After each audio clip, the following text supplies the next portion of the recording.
आज हम लोग को पता चलेगा कि भगवान और साधारण मनुष्य जीवात्मा में क्या अंतर है। ठीक है, जीवात्माएं भी दो श्रेणी की होती हैं, एक होते हैं असुर कैटेगरी के और एक होते हैं भक्त, ठीक है, दैव प्रकृति वाले। उनमें भी क्या अंतर होता है। ठीक है, ये श्लोक हम लोगों ने पिछली बार स्टार्ट तो कर लिया था और हम लोगों ने वन पैराग्राफ बहुत अच्छी तरह समझा था, तो उसको हम क्विकली रीड करेंगे, एक्सप्लेन उसको बिल्कुल हम नहीं करेंगे। ठीक है, श्री भगवान ने कहा तुम्हारे साथ मेरे अनेकों अनेक जन्म हो चुके हैं, मुझे तो उन सब का स्मरण है, किंतु हे परंतप तुम्हें उनका स्मरण नहीं रह सकता है। भगवान ने कहा मुझे स्मरण है लेकिन तुम्हें नहीं याद है। ठीक है, तुम्हें नहीं रह सकता है, तुम कोशिश भी करो तो नहीं रह सकता है। ठीक है, अब ये क्यों है ये सारा हमें पता चलेगा। तो भगवान की विशेषता क्या बताएगी? अद्वैतम अच्युतम अनादिम अनंत रूपम आद्यम पुराण पुरुषम नवयौवनम च वेदेषु दुर्लभम अदुर्लभम आत्मभक्तो गोविंदम आदि पुरुषम तमहम भजामि। किसने की स्तुति गाई है? ब्रह्मा जी ने भगवान की, ठीक है, गुणगान के लिए, भगवान की गुणों की व्याख्या करने के लिए उन्होंने ये गाया। क्या कहा? इसकी मीनिंग क्या है? मैं उन आदि पुरुष श्री भगवान गोविंद की पूजा करता हूँ, ठीक है, जो अद्वैत हैं। अब अद्वैत की मीनिंग फटाफट बताओ, तुम लोगों को बताया था। अद्वैत इसका मतलब क्या होता है? उनके जैसा कोई दूसरा नहीं, उनके जैसा कोई दूसरा नहीं, वो तो हो ही नहीं सकते हैं। ठीक है, और अद्वैत बताया था कि नहीं बताया था? हाँ, जिनके देह में और आत्मा में कोई अंतर नहीं होता है। हम अद्वैत नहीं है क्योंकि हमारा शरीर भौतिक है और आत्मा आध्यात्मिक है, और भगवान क्या है? अद्वैत है। ठीक है, कोई डिफरेंस नहीं है उनके बॉडी में और आत्मा में। दूसरा क्या बताया? अच्युत। अच्युत का मतलब क्या होता है? जो कभी पोजीशन से नीचे नहीं गिरते हैं। ठीक है, अब इस संसार में आए, ठीक है, और इस संसार में 3 गुण हैं यहाँ पे। कौन कौन से हैं? सतो, रजो, तमो। तो भगवान यहाँ पे आए भौतिक जगत में, तो रजो सतो तमो से बंध गए? नहीं, ये गुण उनको कभी प्रभावित नहीं कर सकती है, इसलिए वो अच्युत हैं। हमारे ऊपर इनका प्रभाव पड़ता है, कभी सतोगुण में है तो कभी रजोगुण में है तो कभी तमोगुण में चले जाते हैं, लेकिन भगवान के ऊपर इनका कोई भी इफेक्ट नहीं होता, इसलिए वो अच्युत है। फिर क्या कहा गया है उनके लिए? अनादि। अनादि का मतलब क्या होता है? अनादि मतलब उनसे और कोई भी, ठीक है, उनके आगे कोई भी नहीं है, वो आदि पुरुष है।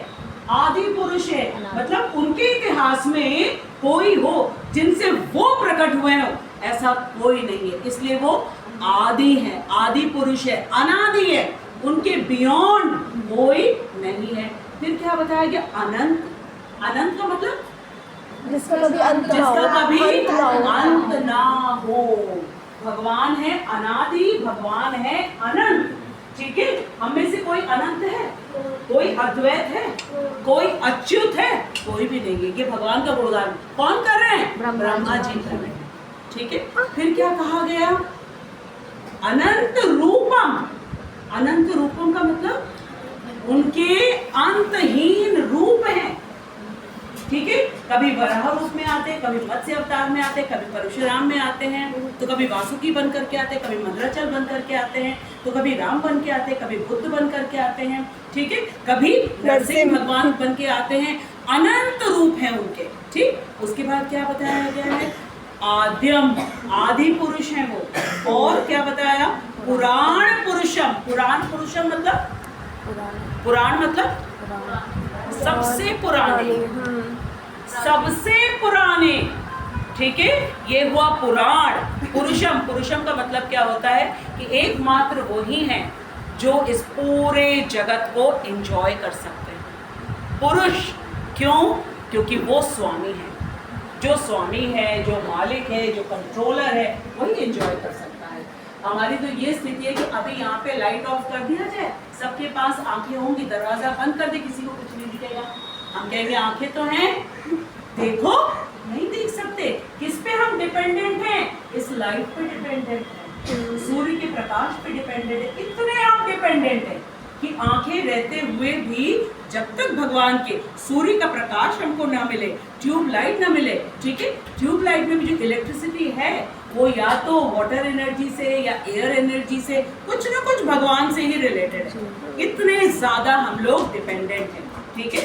तो भगवान जो है पुराण पुरुष हैं, सबसे पुराने, और साथ ही साथ नव यौवन, सबसे ज्यादा यंग है वो। कभी भी भगवान बूढ़े नहीं होते, कभी भगवान की आंखें नहीं कमजोर होती, बाल कभी भगवान के सफेद नहीं होते, कभी भगवान के दांतों में दर्द नहीं होता कि वो डेंटिस्ट के पास जा रहे हैं कैविटी निकलवा रहे हैं, ठीक है, ऐसा कभी नहीं होगा। नव यौवन है, ऑलवेज यंग है, ठीक है।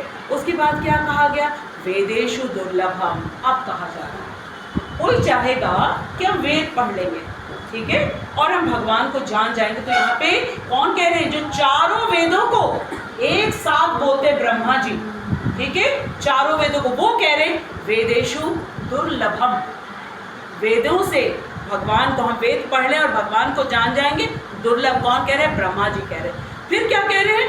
अदुर्लभम, इसका ऑपोजिट, अदुर्लभम आत्म भक्तो, लेकिन मैं अपने भक्तों के लिए जो मुझसे प्रेम करते हैं, ठीक है, उनके लिए मैं अदुर्लभ हूँ। इसका मतलब सर्वथा सुलभ हूँ, हमेशा उनके लिए सुलभ हूँ। जैसे उन्होंने मेरा नाम कीर्तन किया, उनकी जीवा पे आके बैठ गया, हृदय में आकर के बैठ गया। अक्षय वाले दिन तो भाई, अक्षय तृतीया वाले दिन तो अक्षय आया है, लेकिन आज आकर के जो कुछ हम कर रहे हैं, कृष्ण यहीं बैठ के देख रहे हैं, ठीक है। क्योंकि अगर हम आए हैं और डिसरेस्पेक्ट कर रहे हैं तो फिर बहुत प्रॉब्लम हो जाती है, बहुत ज़्यादा प्रॉब्लम हो जाएगी। सब कुछ अक्षय हो जाएगा, 1000 मल्टीप्लाइड बाई हो जाएगा, फिर उसको इरेजर लेके मिटाते रहेंगे। हाँ बेटा, अरे बोल, बैठो बैठो बैठो, आराम से बैठो, आराम से बैठो, ठीक है। इसके बाद क्या कहा? गोविंदम आदि पुरुषम तमहम भजामि। हम बैठ जाएंगे तो अक्षय को और मजा मिल जाएगा, ठीक है। इसलिए जो है हम खड़े रहे तो अच्छा है, हमको सेवा करनी है तुम लोगों की, ठीक है। अब हम लोग आगे चलते हैं। इसमें क्या कहा है? वेदों में भी कहा गया है कि अद्वैत होते हुए, आप सबको अद्वैत की मीनिंग मालूम है? जी, जिनके शरीर और आत्मा में कोई अंतर नहीं होता, ठीक है। वेदों में भी कहा गया है कि अद्वैत होते हुए भी भगवान असंख्य रूपों में प्रकट होते हैं, उनके बॉडी और आत्मा में कोई अंतर नहीं, असंख्य, मतलब उसको हम संख्या में गिनती नहीं कर सकते हैं। इतने रूपों में भगवान प्रकट होते हैं, लेकिन तब भी वो अद्वैत ही रहते हैं। चाहे वो वराह अवतार में आए, चाहे वो मत्स्य अवतार में आए, ठीक है, चाहे कूर्म अवतार में आए वो, लेकिन हमेशा उनका शरीर दिव्य रहेगा, उनके सारे कार्य दिव्य रहेंगे। कभी भी ऐसा नहीं कि वो वराह अवतार में आ गए, ठीक है, वराह का मतलब तो सुअर होता है जी, ठीक है, सुअर तो कितना गंदा होता है, हम लोग तो कोई उसको टच करने की नहीं कोशिश करेंगे, बल्कि उससे दूर हट जाएंगे। लेकिन जब भगवान वराह रूप में अवतरित हुए और वो पानी में उन्होंने झपाक जंप किया, क्योंकि पृथ्वी महारानी को लेकर के चले गए थे हिरण्याक्ष अंदर, तो जब वहां पे गए और भगवान ने, वराह भगवान ने ऐसे करके झटका दिया, ठीक है, पानी में अंदर कूद करके, तो जो छींटे उनकी उठी तो वहां पे देवलोक तक पहुंच गए, ठीक है। और वो क्या था? वो था भगवान की जो है चरणों से निकला हुआ गंगा जल की छींटे।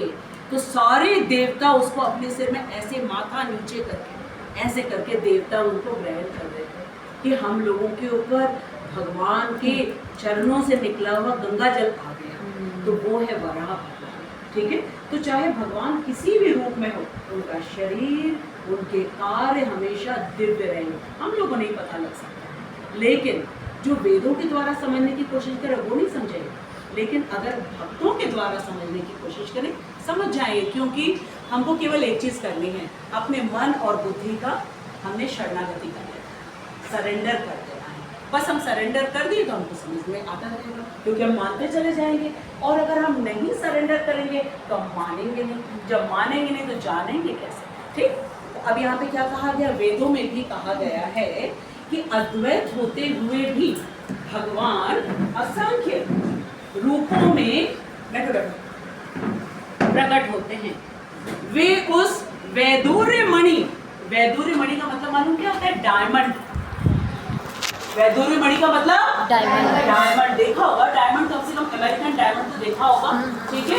और हम लोगों ने यूट्यूब में और सोशल मीडिया में, टीवी में तो देख लेते हैं हम लोग। तो डायमंड से क्या होता है बेटा? बहुत सारी लाइट रिफ्लेक्ट होती है, बहुत सारी, ठीक है। अब देखो क्या बताया जा रहा है इसमें, वे उस, किनके लिए कहा जा रहा है? भगवान के लिए कहा जा रहा है।